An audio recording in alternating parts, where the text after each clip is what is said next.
खिसियाइल रहलू। देखत देखत हमके ताना सुनावेलू।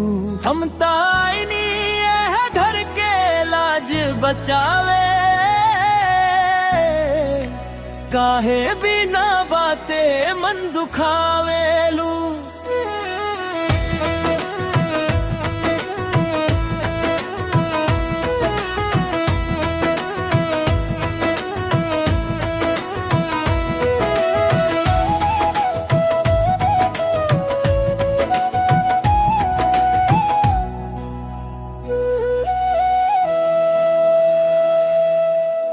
भौजी तोहार बात हम कैसे मानी, भैया के बदल गई पूरा कहानी।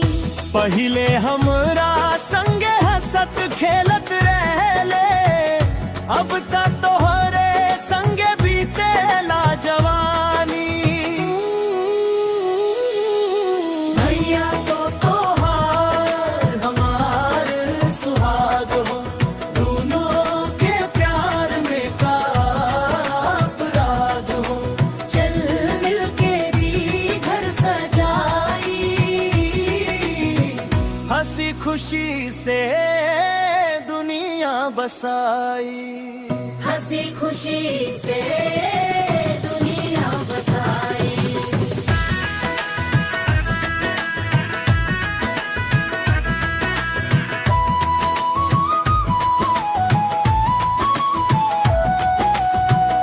अगर तोहार मन साफ बभोजी, ता हम राखब नहिया के लाज जी। अब ना होई कवनो तकरार, रही हमेशा प्यार ही प्यार। प्यार ही प्यार, ननद भजाई के परिवार, झगड़ा से टूटेला घर द्वार। नेह मोहब्बत के दीप जराई, खुशहाल रहे सगरी अंगनाई। खुशहाल रहे सगरी अंगनाई।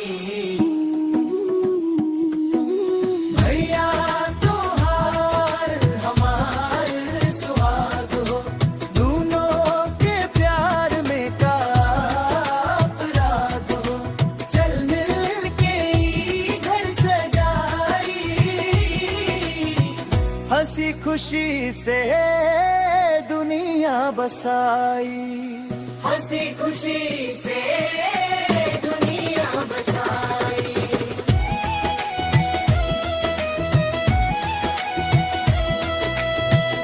ननद भौजाई के परिवार,